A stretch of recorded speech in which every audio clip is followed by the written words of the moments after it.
Every garden needs a sitting space. I've got several sitting spaces. But here is the entrance into my wild garden. We did hatch out a clutch of, I don't know if it's called a clutch, a family of, actually chickadees lived in there. It's a bluebird house, but chickadees lived there.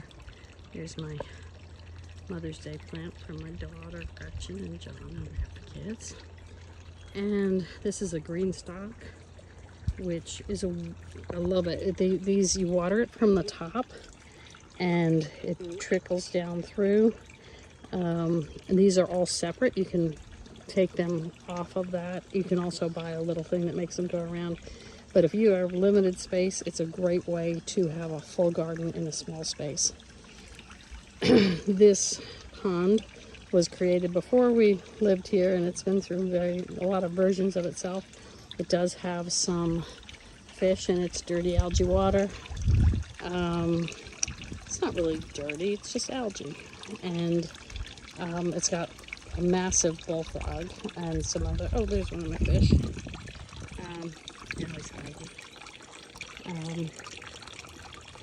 Those fish have lived for years, so they don't mind it not being crystal clear. Here we go.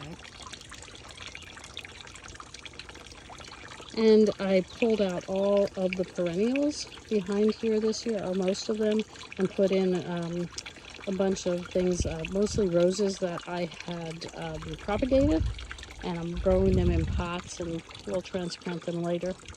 We've got the elephant ears and the daisies. Like I said, everything is just going wild. My hydrangea, which is a little pitiful, but she's all right. I just bought this strawberry, well, I use it for strawberry, this raised bed on Amazon for about $40, and I've just transplanted these strawberries just because they were just way too crowded where they were. Either they'll make it or they won't. I don't expect any berries this year. I got another little, that's my another tomato plant back there. Lots of tomato plants. Just over the garden space here, I've got potatoes that are dealing with a lot of blight with them. But I keep on spraying them with a copper fungicide and no, that's not what it's called. Yeah, it is, something like that. And it's copper, but I keep on spraying it with that in hopes that we will survive. There's a beautiful little dragonfly. They eat so many mosquitoes, so we welcome them. They're definitely friends in our garden. He's sitting on the top of an onion. The roses that I had along this trellis, I had to cut way back because I had a lot of black spot. And if you allow black spot to drop the leaves into the soil, it'll just promote more black spot. So we're hard with them. Over here I've got zucchini, which are struggling because of squash vine borer. I'll show you that in a minute. I have been treating them. Zinnias these are all came up by themselves. They are from last year's seeds that dropped. So in amongst them, on the corners, is the onions. I've already harvested the garlic. Got some smaller tomato plants here, and jalapenos. I'll show you those. Tomatoes are looking good though. They're definitely, even though these particular plants are small, they're having some pretty beautiful tomatoes on them. So here's my jalapenos. I planted my jalapenos pretty early, and it was so cold that it has totally stunted the growth of the plants, but they're still producing, so they still have a right to a home in my garden. Over here you see I've got, this is a Virginia Dare rose that Quentin Bell propagated. It is native to this island. It makes beautiful old-fashioned fuchsia colored roses in the springtime. Here's my weed patch over there with zinnias and sunflowers and live oak. This is, I'm working on, or they are working on themselves. It's going to be a sunflower zinnia garden with a few black berries in it. Here I had to pull out some of my spaghetti squash because of the squash vine-vor, and you see that this plant, I just am not ready to give up on her yet because the beautiful squash that it's putting off. Let me see if I can get in there and show you what it looks like when you're dealing with squash vine-vor. Usually it'll be towards the bottom of the plants. Here's where I scraped it out. So the larvae kind of eat their way in through the plant, and then they clog up the duct. But if you take it and you scrape it out, usually you can get the caterpillar. I didn't actually find the one on this one yet, but then I took it and I sprayed it with, or I didn't spray it, I took it, injected it with BT, which again is also a natural thing. As long as there's enough of the vine, it will still, as to let nutrients and water through, you might be able to save it. But I'm just not ready to give up on these beautiful spaghetti squash, so I'm not yet. Over here, we have the green beans, which I've already harvested them for today, but they just started coming in. And yeah, so you see that using the trellises, the cattle panel trellises, just are a wonderful way to grow them up. On this other side, the cucumbers are smaller, but they're coming right along, and they will also follow the line, and then I can walk underneath in here and I can look up and I can do all my harvesting from up above.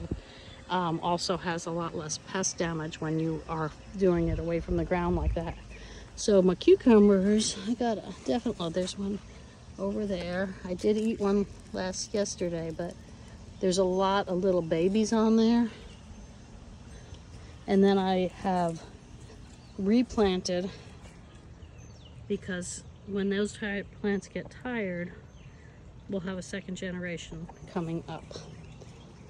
And this is my hot mess of a corner thing. And these are all the plants along these are all volunteers that either started there or I moved them there, because why not, you know? Like, if you want to grow, let's let you grow. You can see there's something on this zinnia. I don't know if it's from the trees or it doesn't really, it looks like some kind of an insect poop.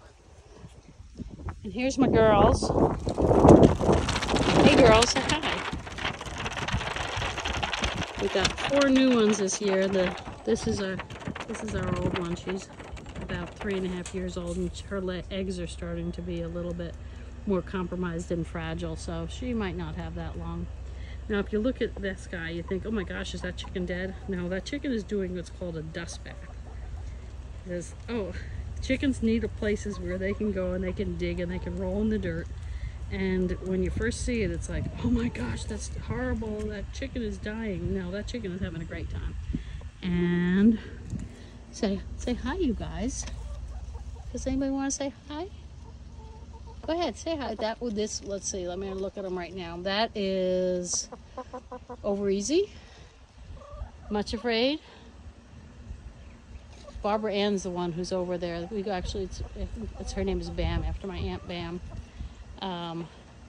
And over the old girl, that's Wilma.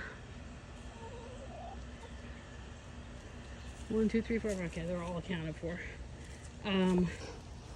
I've got some volunteer tomato plants, some kind of volunteer squash.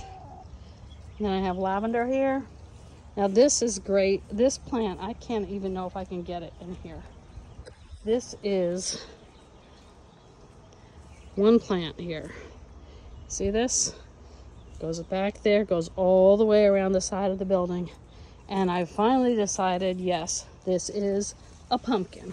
It took me a while to figure it out, so it's getting pretty big. There's only a few more on there. I actually cut some off because it looked like some kind of critter, a squirrel or a mouse or something had been gnawing on it. I did not take these things back, as I didn't prune them as much as I should have.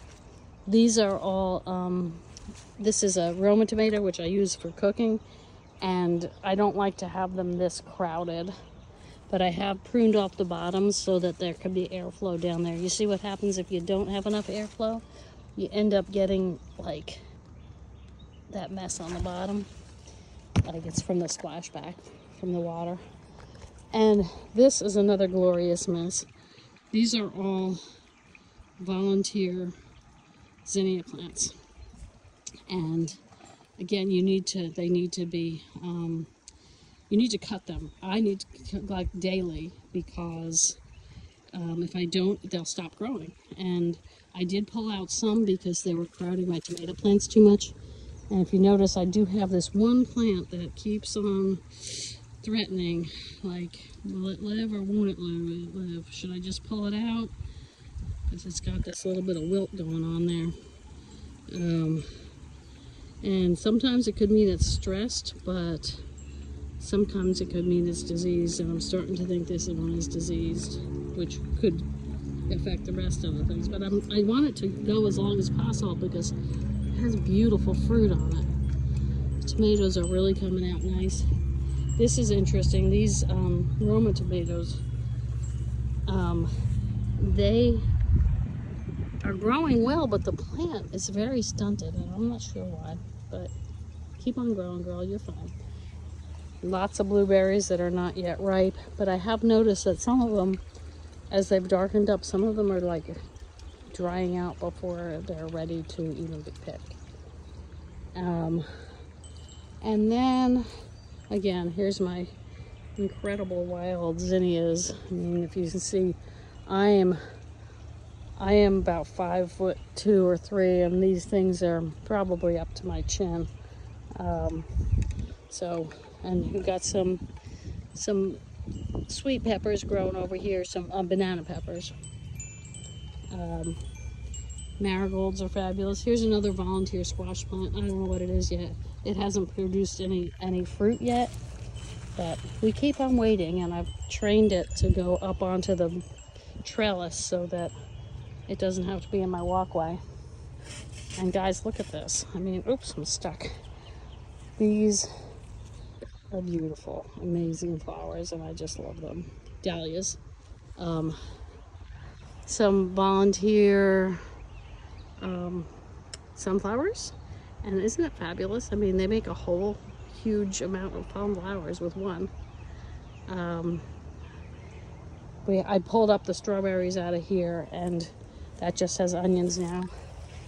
I got baby carrots over here, and I put them here with hopes that maybe with the little shaded, it won't get too hot for them to grow. Again, here's the other side of those tomatoes. So they're pretty massive. They're at least 4.5 feet tall. I have gotten some fruit off of this tomato plant, but you see I'm also getting, oh, hello, little spider. Nice to see you there. You're doing a good job. Keep up the good work. Oops. Little Charlotte's Web spider. Can't get it too close there. And whoops. So here you come back. I can barely walk through here. This is the other. See, here's that pumpkin plant. Goes all the way around back into the blackberry bushes, which are not yet ripe. And then we've got the workspace that is a hot ticket of a mess. The greenhouse, which is even more of a mess. And then a few more plants over in here that were just extra plants that I just kind of threw in there and said, grow, baby, grow, do what you can. This one's like looking really sweet. I don't know even what kind of tomato it is, but I'm thinking it's a cherry tomato because the blossoms are pretty small. And that is the 15-minute version of my garden tour.